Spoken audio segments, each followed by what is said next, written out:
A raid at Virar Hotel, it was found that Vinod Tawreji, who is a senior leader of the BJP, was found distributing cash. There are videos showing cash loads of money, which is probably amounting to 5 crores, and a diary which also states who all the money has been distributed to. We are less than 24 hours away from election. 48 hours is when there is a silence period.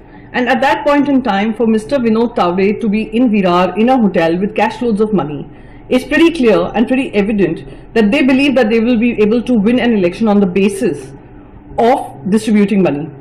We have been maintaining this from day one, that Election Commission, in some way or the other, should have ensured that this is a free and fair election. The truckloads of money coming from Gujarat and Delhi went unchecked. However, Uddhav Thackerayji's bag was checked 4 times over. Today, the raid is not by the Election Commission, but by the people of that constituency and the rival candidate who's contesting an election. Right from, making a government fall at the behest of few Gujarati businessmen, to taking away industries out of Maharashtra to Gujarat, to leaving our youth unemployed, to a collapsing law and order. And on the base of Pannas Hoke Ekdam Okay, we saw the naked dance of power and opportunism by those who were traitors to our political parties. It is now very well established that whether it is the PM CARES fund, whether it is the electoral bonds, whether it is our hard-earned taxpayers' money, the government, the Bharatiya Janata Party as a political party has won only on the basis of money. And if Election Commission really wants to keep elections free and fair, they need to ensure that BJP also pays the price for this kind of naked distribution of money to try and influence voters. And I request the people of Maharashtra, you have seen how BJP has functioned. You have seen how they have worked against our interests. Do not vote for such people who will use our votes, who will grab power and then make our lives more miserable. With that little appeal, I hope that Election Commission finally takes cognizance and takes charge and holds the political party as well as the individual accountable for this naked distribution of wealth, especially during the silence period. एक बहुत बड़ी भूमिका निभाई है और आने वाले समय में भी फेज 4 मेट्रो की तैयारी, जिसमें हमारी नई ट्रेन्स, ड्राइवरलेस ट्रेन्स की भी तैयारी शुरू हो रही है। आज जो ट्रेन मैं इंस्पेक्ट करके आई हूं, ये नई ट्रेन्स आने वाले 3 से 4 महीने में ग्राउंड पे उतरना शुरू हो जाएंगी और फेज 4 में भी कई लाइंस की कुछ महीने में शुरुआत हो जाएगी। Thank you. मैम, एक सवाल ये कि पिछले दिनों आम आदमी पार्टी में कई बड़े बड़े चेहरे शामिल हुए हैं, लेकिन इन चेहरों की बात करें तो पिछले चुनाव में इन्हीं को हराकर आप सत्ता तक आए थे। इस बार उन्हीं के सहारे सत्ता तक पहुंचने की कोशिश कर रहे हैं। क्या एक नई रणनीति पर आप काम कर रहे हैं पार्टी के लिहाज से? आम आदमी पार्टी 2012 में बनी थी। जिस दिन आम आदमी पार्टी की शुरुआत हुई थी 26 नवंबर 2012 को, उस दिन मंच से अरविंद केजरीवाल जी ने बोला था कि अगर किसी भी पार्टी में कोई अच्छे लोग हैं जो आम आदमी पार्टी से जुड़ना चाहते हैं, उनका आम आदमी पार्टी में स्वागत है। लगातार अलग पार्टियों से, सामाजिक संस्थाओं से, अलग अलग ग्रुप से, एनजीओ से, सोशल वर्कर्स आम आदमी पार्टी से पिछले हमारी जो 12-13 साल की जो जर्नी रही है उसमें हमसे जुड़ते रहे हैं। तो बिल्कुल इस बार भी कई पार्टियों में ऐसे नेता हैं जो आम आदमी पार्टी के अरविंद केजरीवाल जी के काम को देखकर आम आदमी क्या क्या घटनाक्रम हुआ कैसे बांटेंगे, क्या क्या पुलिस ने फायर किया है, क्या क्या मिला है? 11:30 बजे हमें पता चला कि वन होटल में कुछ बीजेपी के कार्यकर्ता जमा हुए हैं और नीचे के फ्लोर पे बहुजन विकास आघाड़ी के कार्यकर्ता जमा हुए हैं। तुरंत मैंने अपने पुलिस स्टेशन के पीएस साहब को यहाँ विद स्टाफ यहाँ भेज दिया। 5 मिनट में वो यहाँ पहुँच गए। उसके बाद 7-8 मिनट में एससीपी आ गए, 10 मिनट में आ गई। हमारे तुरंत बाद सीआईएसएफ SRPF भी आ गई। तो यहाँ पे ऊपर के फ्लोर पे बीजेपी के लोग थे, नीचे के फ्लोर पे बहुजन विकास आघाड़ी के लोग थे। कुछ पैसे भी बरामद हुए हैं, कुछ डायरीज मिली है और उसी के तहत हमने तुलिंज पुलिस स्टेशन में 2 FIR लॉन्च की है। उसमें रिप्रेजेंटेटिव पीपल्स रिप्रेजेंटेटिव एक्ट और BNS इसके तहत वो FIR हुई है और 3rd FIR भी हम दाखिल कर रहे हैं। उसमें जो इलीगल प्रेस कॉन्फ्रेंस हुआ उसका भी कॉग्निजेंस लेते हुए वो भी एफआईआर कर रहे हैं। नहीं, मारामारी वगैरह कुछ नहीं हुआ। पूरी पुलिस प्रशासन 5 मिनट में पहुंच गया। अच्छी तादाद में यहाँ पे पुलिस प्रशासन था। आरओ खुद हाजिर थे। जो घटना की इंफॉर्मेशन मिली उसके हिसाब से हमने एफएसटी को भी कॉल किया था। एफएसटी भी 5 मिनट में यहाँ पहुंच गई। उन्होंने सिचुएशन जो कुछ मिला उन्होंने कब्जे में लिया और सिचुएशन पूरा कंट्रोल में है। उस टाइम कंट्रोल में था। नहीं, इंफॉर्मेशन नहीं। ऐसे में क्या आचार संहिता का भी उनके खिलाफ मामला दर्ज हुआ है एफआईआर में उसके भी हमने कॉग्निजेंस लेते हुए एफआईआर में वो बात भी दी गई है। यस। जिला प्रशासन ने धनबाद में जो कल विधानसभा चुनाव होने हैं उसकी तैयारियां पूरी तरीके से कर ली हैं। जो चुनाव आयोग का दिशा निर्देश है उसके आलोक में हम लोग निष्पक्ष चुनाव कराने की जितनी तैयारियां हैं वो सब कर ली हैं। हमारे यहाँ फोर्स भी आज बूथ पे पहुंच गई है। हमारी पोलिंग पार्टी आप देख रहे हैं कि वो ईवीएम वगैरह प्राप्त करके अपने बूथ पे रवाना हो रहे हैं। तो कल का जो चुनाव है वो डिस्ट्रिक्ट एडमिनिस्ट्रेशन पूरी तरीके से प्रतिबद्ध है कि हम लोग उसको निष्पक्ष तरीके से क्रियान्वित करा लेंगे।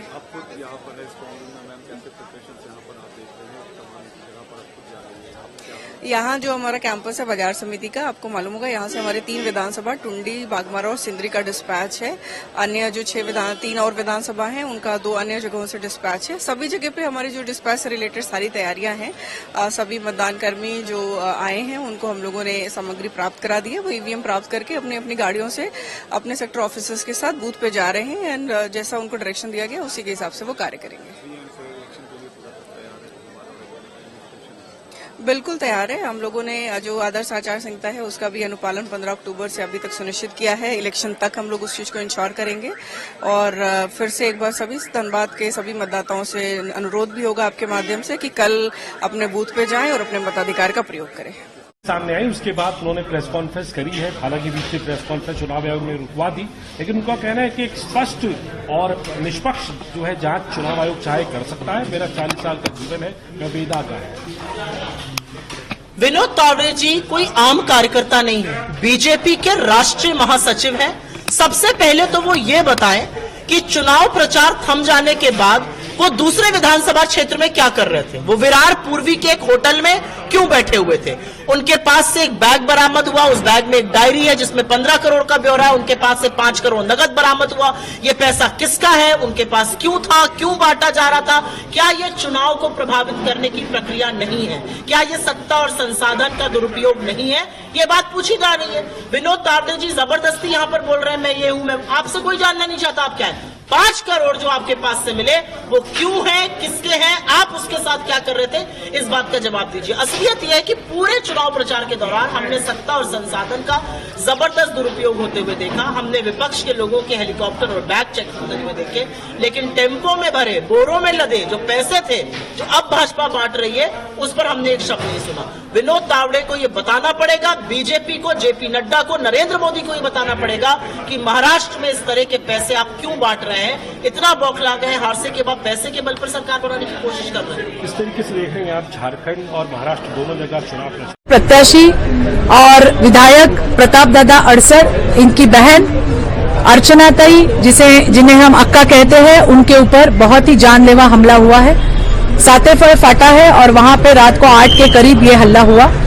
वो वॉशरूम के लिए वहां पे गई थी। कुछ अज्ञात हल्लेखोरों ने, हरामखोरों ने उनके ऊपर हमला किया। गले पे वार करना चाहते थे, जान से मार देना चाहते थे, लेकिन हमारी अक्का, उन्होंने अपने हाथों पे हाथ झेला है। प्रताप भाई अड़सर जो हमारे उम्मीदवार है, प्रत्याशी है, उनका पूरा काम हमारी अक्का संभालती है।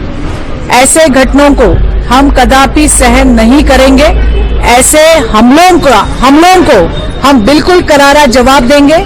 इस हमले में मुझे एक सवाल है कि इस घटना के बाद हमारे प्रत्याशी प्रताप दादा या हमारी अक्का ने कोई भी स्टेटमेंट नहीं दी थी। भाजपा के किसी कार्यकर्ताओं को इस बारे में पता नहीं था, लेकिन इससे पहले कांग्रेस के प्रत्याशी वीरेंद्र जगताप, उन्होंने अपने फेसबुक पे ये स्टंट है कह के एक पोस्ट वहां पे लिखी और थोड़ी देर में उसे डिलीट कर दिया। ऐसे मुझे कार्यकर्ताओं से पता चला है।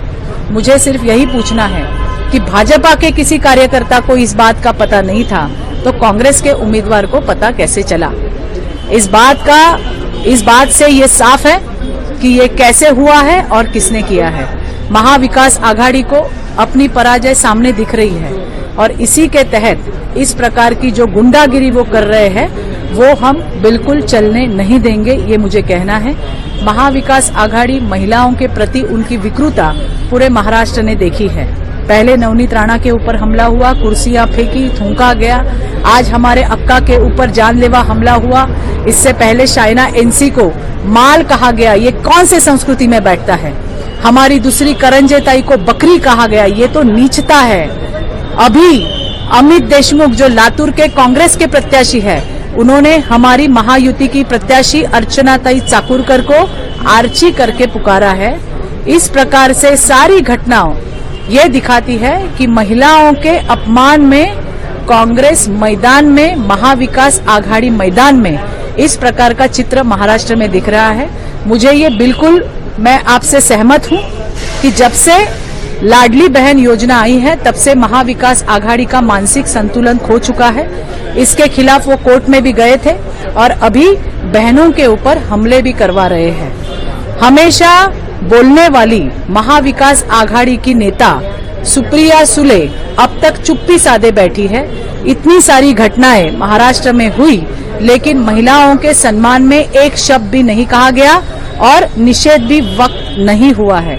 मुझे उनसे कहना है कि आज अगर अक्का पे हुए ये हमले, महिलाओं के ऊपर जो अपशब्द कहे गए हैं महाविकास आघाड़ी के नेताओं के तरफ से, उसके ऊपर अगर आपने आपकी भूमिका नहीं रखी तो इसके आगे आपको महाराष्ट्र की महिलाओं के ऊपर बोलने का कोई अधिकार नहीं है।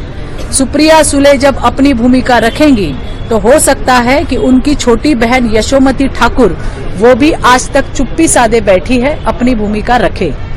उबाठा की जो प्रियंका चतुर्वेदी है उनसे हमें कोई अपेक्षा नहीं है क्योंकि महाराष्ट्र की संस्कृति और उनका कोई लेना देना नहीं है। मुझे सुप्रिया सुले से ये कहना है, महाराष्ट्र ये नोट करके रखेगा कि जब महाराष्ट्र में महिलाओं के ऊपर हमले हो रहे थे तो एक महिला चुप्पी साधे अपनी सहमति इस हमलों को दे रही थी, उस महिला का नाम सुप्रिया सुले होगा। आप चुनाव बाजू में रखिए, इलेक्शन बाजू में रखिए, लेकिन महिलाओं के सम्मान में आपने अपनी भूमिका रखनी बहुत ज्यादा जरूरी है। एशिया पैसिफिक रीजनल बॉची और बॉलिंग कंपटीशन जो भारत में आज से प्रारंभ होने जा रहा है, उस कंपटीशन में लगभग 12 देश एशिया पैसिफिक रीजन के भाग ले रहे हैं और हमारे इस कंपटीशन में 22 वर्ष से अधिक पार्टिसिपेंट्स हैं, जो पहली बार ऐसा कार्यक्रम हो रहा है जिसमें सीनियर एडल्ट एथलीट्स को अवसर दिया जा रहा है, मौका दिया जा रहा है। और इस कंपटीशन के माध्यम से हम ये संदेश देना चाहते हैं कि स्पेशल एथलीट, स्पेशल पीपल, इनको मौका और अपॉर्चुनिटी देने की जरूरत है जिससे वो खेल के माध्यम से आगे बढ़ सके और खेल के माध्यम से फिट रह सके और जीवन भर एक एक्टिव लाइफ बिता सके। मैडम, किस तरीके की प्रिपरेशन हो रही है? बॉलिंग पार्टियां रवाना हो रही है, उनको किस तरीके से साहित्य दिया जा रहा है और क्या इनका प्रशिक्षण कैसे पूरा हुआ है? इनके पहले 2 बार प्रशिक्षण हुआ है पूरा। अभी ये जो 3rd प्रशिक्षण प्लस उनका डिस्पैच हो रहा है। सेंट उर्सुला के ग्राउंड में हमने टोटल 40 टेबल लगाए जीरो वाइज। हर एक टेबल पे 10 या 12 पुलिंग बूथ आते हैं और उसके हिसाब से हमने सब मशीन वहाँ पहले लाके रखी है, उसका मटेरियल लाके रखा है और उनके जो नंबर उनका आ रहा है पुलिंग बूथ का, उसके हिसाब से हम उनको मटेरियल दे रहे हैं। अभी सब पुलिंग पार्टी उनका मटेरियल चेक कर रहे हैं, सब सही है क्या। अगर सही होगा तो हम उनको गाड़ी में बिठा के उनके जो पुलिंग बूथ में वहाँ छोड़ देंगे। मैम, आपका नाम? मेरा नाम स्वाति देसाई है। मैं 50 कारीबाग पुलिस स्टेशन है, वहाँ पे एक मेहतावाड़ी करके इलाका है, वहाँ पे देर रात हिंदू और मुस्लिम लड़कों के बीच झगड़ा हुआ और उसमें फिर हाथापाई हुई। इसके चलते दोनों कौम के जो लड़के थे वो हॉस्पिटल में, एसएससी हॉस्पिटल में ट्रीटमेंट के लिए गए थे। उनके जाने के बाद वहाँ से एमएलसी पुलिस स्टेशन को मिलती है और पुलिस वहाँ पहुंचे, उसके दौरान ही एक बाबर करके आदमी है, उसने वहाँ हाजिर तपन को एसएससी हॉस्पिटल में छुरी मार दी, जिसकी वजह से वो तपन की मृत्यु हो गई। और पुलिस वहां पहुंची, तुरंत पुलिस ने एफआईआर लेने की कार्रवाई शुरू कर दी है। फुटेज को चेक करके हमने जो एक्यूज है उनको आइडेंटिफाई करने की कार्रवाई शुरू कर दी है। जो एक्यूज है उनको पकड़ने के लिए अलग अलग टीम बना रखी है हमने, एफएसएल को बुलाया है और पीएम और आगे जो भी कार्रवाई हमको करनी है वो सब कार्रवाई हमने शुरू कर दी है। और अब इलाके में जो शांति बनी रहे उसके लिए हमने पूरा फोर्स लगा के रखा हुआ है और लोगों को हम आश्वस्त कर रहे हैं कि इसमें बहुत से कड़क कार्रवाई होगी और आरोपी को सजा होगी। उसका भी इन्वेस्टिगेशन चल रहा है। हम फुटेज निकाल के और सारे लोगों का इन्वेस्टिगेशन के बाद में ही पता चलेगा कि इसमें क्या रीजन है। हम अरेस्ट कर रहे हैं, उसकी कार्रवाई चालू है। हमारी कार्रवाई चालू है, हमने टीम बना रखी है और सारे अक्यूज को हम अरेस्ट करने के लिए पूरी कार्रवाई कर रहे हैं।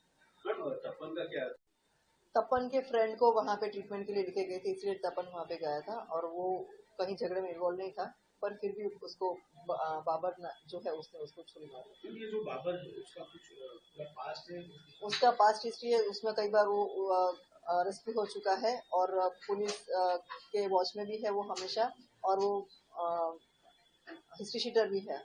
तो उसकी हिस्ट्री को देखते हुए उसके जितने भी केसेस हैं जो भी है वो ध्यान रख के हम उसको कड़क से कड़क कार्रवाई उसके लिए हम पूरा प्रयत्न करेंगे।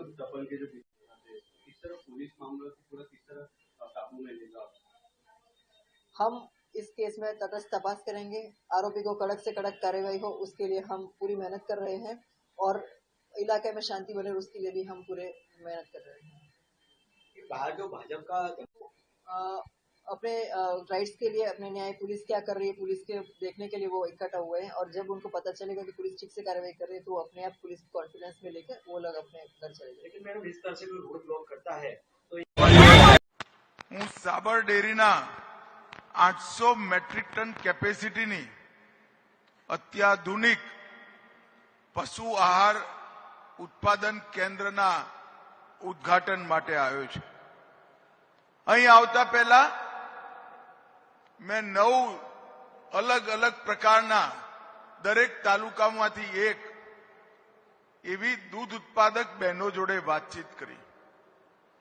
કોઈની જોડે જરાય જમીન નથી, કોઈ ગૌશાળામાં ગાયોમાંથી दूध ભરતા હતા, કોકની જોડે 20 એકર જમીન એમાંથી 2 એકર ચારા માટે વાપરે, કોઈની જોડે 3 એકર જમીન અડધો વીઘો ચારો કરી ગાયો ભેંસો પાળે, પર બધાએ એક વાત સ્વીકારી કે અમે સન્માનપૂર્વક જીવી શકીએ છીએ, તેનું કારણ સાબર ડેરી ને એનો દૂધનો વેપાર છે। मोदी जी साथ में स्वाभाविक है, राहुल गांधी जी प्रत्येक राज्य में अपनी स्थिति बदलते हैं। तेलंगाना में अदानी की पूजा करते हैं और महाराष्ट्र में जाकर गाली देते हैं। तो राहुल गांधी और कांग्रेस का चरित्र यही है कि इस देश को बांटना, इस देश को लूटना और इस देश पे भ्रष्टाचार को बढ़ाना। तो राहुल गांधी इस देश के लुटेरों के सरदार हैं और आप देखते होंगे कि आज यदि भारत नहीं बढ़ा है तो उसका मूल कारण एक ही है कि गांधी परिवार इस देश में राज करते रहे। 55 वर्षों तक भारत को लूटने का काम किसी परिवार ने किया तो वो राहुल गांधी का परिवार। महाराष्ट्र में जो असेंबली के चुनाव होने जा रहे हैं 20 तारीख को जो वोटिंग होने वाला है, इसके लिए हमने सिविल सोसाइटी की ओर से भारत जोड़ो अभियान और निर्भय बनो जो मूवमेंट चल रही है महाराष्ट्र, उसके रिप्रेजेंटेटिव्स ने मुझे यहाँ निमंत्रित किया था और महाराष्ट्र के चुनावों के बारे में प्रचार और सिविल सोसाइटी के रोल के बारे में आप सबको अवगत कराने और कौन से इश्यूज़ पे हम लोग यहाँ एक्टिव हुए महाराष्ट्र में। लोकसभा इलेक्शंस में हमने हमारा काम दिखाया, उसका प्रभाव ऐसा पड़ा कि महाराष्ट्र में बहुत भारी प्रमाण में महाविकास आघाड़ी और इंडिया अलायंस को सफलता मिली और वही हम वापस असेंबली इलेक्शन में दोहराने की कोशिश कर रहे हैं, क्योंकि महाराष्ट्र में सार्वजनिक जीवन में जो एक प्रकार की अधोगति हुई है और पिछले 2.5 साल में जो खोके सरकार का प्रयोग हमने महाराष्ट्र में देखा है, वो जो एक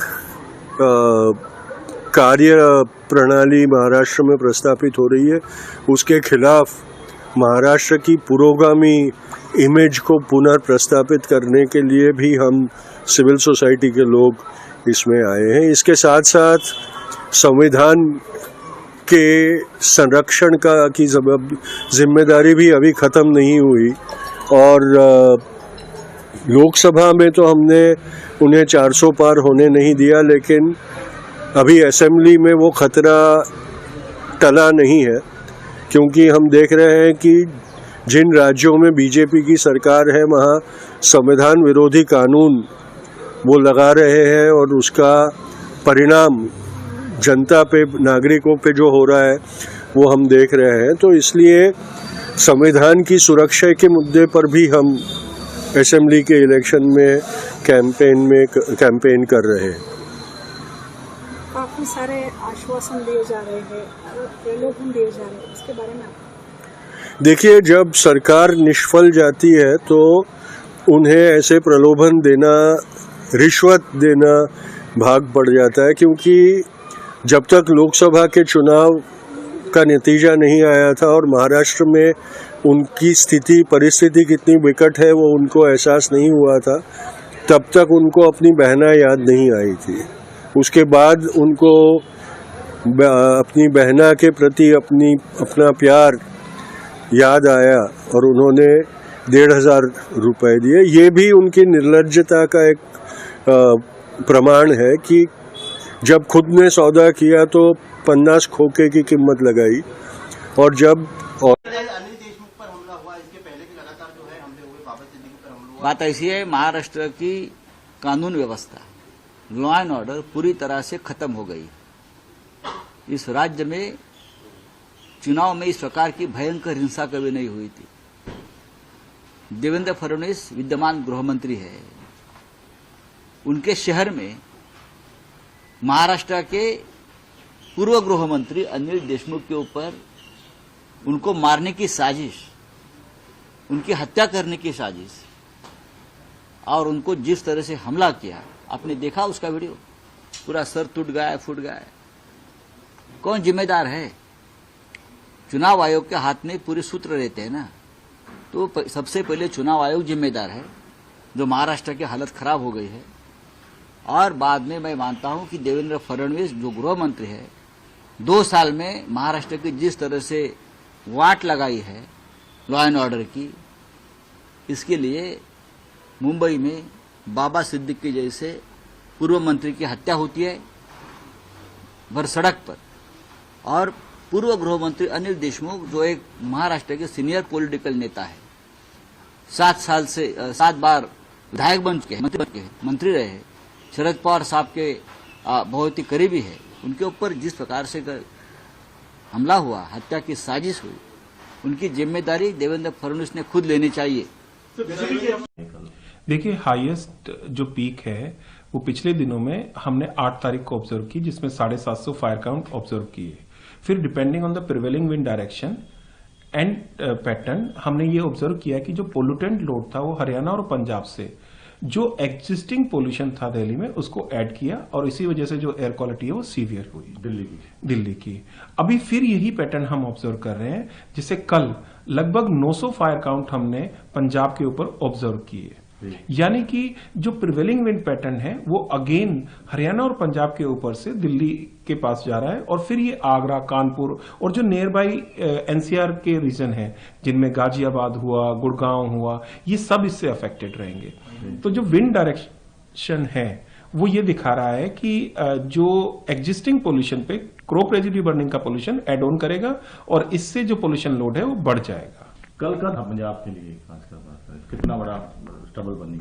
देखिए, अभी तक का हाईएस्ट जो फायर काउंट है वो ऑब्जर्व किया गया है कल के दिन में पंजाब में। बिल्कुल, अगर हम बात करें कि पिछले 7 दिनों में, तो जहां एमपी में 5,871 काउंट ऑब्जर्व हुए, वहीं हाँ जी पंजाब में अभी तक जो है 2,034 काउंट हुए, यूपी में 1,613 हुए, जो तेलंगाना है उसमें लगभग 1100 हुए, इसके अलावा राजस्थान में 950 के आसपास हैं, झारखंड में 725 के आसपास हैं। तो हम ये कह सकते हैं कि फायर काउंट में पंजाब जो है वो सेकंड हाईएस्ट है in the last week, but at the same time जो पंजाब का एरिया है हमें वो भी ऑब्जर्व करना है। तो और जो प्रिवेलिंग विंड डायरेक्शन है वो इस तरह से है कि ये जो नियर बाय रीजन्स है वहां की एयर क्वालिटी को प्रभावित करता है। तो अगर आपसे बात करें तो पूरे इंडिया में जैसे एमपी और यूपी बाकी सबका डाटा, पंजाब के एरिया के हिसाब से सबसे ज्यादा। देखिए अभी ये हमें डाटा कैलकुलेट करना है कि पर हेक्टेयर फायर काउंट वो मैक्सिमम किस स्टेट में ज्यादा है, बट इंडिकेटिवली अगर हम देखें तो कल जो है वो हाईएस्ट है, जिससे मैंने बताया लगभग 900 के करीब है पंजाब में। ठीक है। दूसरा ये बताएंगे, जैसे ये बात होती है कई बार लोग भी कहते हैं, राजनीति लोग भी कहते हैं कि दिल्ली का पोल्यूशन पंजाब से आ रहा है, हरियाणा से आ रहा है, ये क्या संभव है? देखिए जैसे मैंने आपको बताया कि दिल्ली का अपना पोल्यूशन है, चाहे को व्हीकुलर एग्जॉस्ट से हो, नॉन एग्जॉस्ट एमिशन जो धूल उड़ती है गाड़ी चलने पे, हमारा जो वेस्ट बर्निंग से होता है, हमारी कंस्ट्रक्शन एक्टिविटीज से होता है, या अदर फ्यूजिटिव एमिशन से उनसे होता है। बट स्थिति और खराब तब हो जाती है जब due to prevailing wind direction ये जो स्टबल बर्निंग का पोल्यूटेंट है along with other you can say pollutant वहां पर एड ऑन करता है। मेरा पंजाब का धुआं दिल्ली जा रहा है। देखिए जो हमारा डाटा है उसमें ये दिखाता है कि पिछले दिनों में जैसे ही पंजाब में पराली जली तो उसके बाद जो बीच वाले स्टेशंस पड़ते हैं, मान के चलिए जींद या नियर बाई, हमने उसमें एक इंक्रीमेंट ऑब्जर्व किया। तो वो increment before it increase in the Delhi था। तो ये जो wind pattern and increment in the pollutant along the way of cities between Punjab and Delhi indicate कि ये कंट्रीब्यूट करता है। आपने ये भी सटल कि पंजाब पाकिस्तान पंजाब में भी आग लगी। समझिए, सबसे पहले तो झारखंड बहुत शांत प्रिय राज्य है। यहाँ नफरत की राजनीति नहीं हो सकती। यहाँ जात पात की राजनीति बहुत कम है। यहाँ लोग अपने जीवन की खुशियां और अपनी जिंदगी को ढूंढते हैं, अपनी पीढ़ी के लिए जीना चाहते हैं, खुशियों के लिए जीना चाहते हैं। बीजेपी जब भी चुनाव लड़ती है कहीं पर, आप उठा के देखिए, जब वो हरियाणा जाती है तो वहां पर वो जाट गैर जाट कर देता है, जाट दलित कर देता है, गैर जाट करते तो जाट से नफरत पैदा कर देता है। जब वो पंजाब जाता है तो सिख के खिलाफ नफरत पैदा कर देता है। जब महाराष्ट्र जाता है तो मराठा के खिलाफ नफरत पैदा कर देता है। जब साउथ जाता है तो हिंदी और के खिलाफ नफरत पैदा कर देता है और कह देता है कि राहुल गांधी और प्रियंका गांधी तो साउथ की बात करते हैं, हिंदी को गाली देते हैं। ये यही इन्हीं की भाषा है। मणिपुर जाता है तो मत तो दो जाति के बीच में रिफ्लिक्ट पैदा करता है और अभी तक मणिपुर के हत्या नहीं रुके, बलात्कार नहीं रुके। आज के दिन तक आप उठा के देख लीजिए। तो इनसे जिनसे मणिपुर न संभले उससे देश संभलेगा? आप हमको इसका इतिहास उठा के बताइए। जो चाइना के सामने नतमस्तक कर दे और वो झारखंड में महाराष्ट्र में जाता है तो रोहिंग्या की बात करता है। भैया इनके पास रोहिंग्या और घुसपैठी 17 लाख रोहिंग्या पूरी दुनिया में है, वर्ल्ड में 17 लाख में 11 सालों में कितने रोहिंग्या आए नरेंद्र मोदी क्यों नहीं बता सकते? और ये कमी किसकी है? ये कमी होम मिनिस्टर साहब और डिफेंस मिनिस्टर की है। तो वो दोनों रिजाइन कर दे। और 23 साल मुख्यमंत्री यहाँ पर बीजेपी की रही है तो आप एक नहीं निकाल पाए। और जब चुनाव आता है तो नफरत की राजनीति करती है। क्या नहीं करता है ये बीजेपी वाले? गाय कटवाने लगते हैं नफरत पैदा करने के लिए। 2-2 हजार करोड़ रुपया लेकर के तस्कर के पैसे से बैठा हुआ है आसाम का मुख्यमंत्री। वो क्या करता है यहाँ भाई? उसका क्या काम है? शिवराज चौहान जी आज तक बैठे हुए हैं। 4000 करोड़ रुपया महाराष्ट्र को आप लेके जाते हैं। मटन मीट दारू आप चलवाते हैं। गलत वीडियो आप पेश करते हैं मुसलमान हिंदू करवाने के लिए। फिर इनके पास मुद्दे कुछ भी नहीं। इन्होंने लूटा है झारखंड को। ये आदिवासी और झारखंड वासी के दुश्मन है, सबसे बड़े दुश्मन है। एक तो पहले ही ईबीसी ओबीसी एसटी एससी का ये आरक्षण खत्म कर चुके हैं। जाति जनगणना से इनको वैसे ही नफरत है। प्राइवेट नौकरी करके वैसे ही नौकरी को खत्म कर दिया। रेलवे की वैकेंसी, बैंकिंग की वैकेंसी निकलना नहीं है तो वैसे ही ओबीसी ईबीसी एसटी एससी चला गया बूट लादने के लिए। खत्म हो गया। अब तो आपको किसी को नौकरी मिलनी नहीं है। आदिवासियों को आप चैलेंज करते हो। तो मुझे लगता है कि जो 450 कांग्रेस की योजना है, गैस सिलेंडर 6000 रुपया जो बेरोजगारों को है, तो सभी जात धर्म को है। कोई बैकवर्ड फॉरवर्ड को नहीं है, आदिवासी को नहीं है, सभी जात को है। तो एक तो आप उसको देख लीजिए, आपको पता चल जाएगा। दूसरी बात, आप मैया योजना देखिए, कहीं 3,000 रुपया हर औरत को है, गरीब औरत को है। हम 2 लाख रुपया किसान का ऋण माफ कर दिए और इसका किसी भी ऋण आज तक नहीं माफ हुआ। हम सभी जगह 3,000 रुपया बेटी को, उसके ये बेटी पढ़ाओ बेटी बचाओ, इसका गायब हो गया। ये मुद्दों पर जीएसटी पर बात नहीं करते। झारखंड के लोकल रोंगटा हो या लोकल जो व्यापारी है उसको तो इसने मार दिया और गुजरात के सारे व्यापारी को यहाँ पर ले आया। अब ये छत्तीसगढ़ उड़ीसा की कब्जा के बाद इसकी गिद्ध दृष्टि है यहाँ पर। ये लूटना चाहते हैं, ये जंगल पर, जल पर, जमीन पर, बिजली पर, पानी पर, मिनरल्स पर ये कब्जा चाहते हैं। 52% फैक्ट्री बंद कर दिया और यहाँ के आदिवासी, दलित, ST SC के बच्चों को बेरोजगार कर दिया। 52% माइंस बंद कर दिया। पॉलिसी चेंज किया जा रहा है कि कोई झारखंड का व्यापारी उस पॉलिसी में आया ही नहीं, गुजरात का पॉलिसी है। तो भैया आप तो पहले ही मार रहे हो, हमको बर्बाद कर रहे हो। और जिन लोगों ने लूटा वो सब 5-5 मुख्यमंत्री इसके हैं। रघुवर दास गवर्नर बना दिया लूटने के लिए।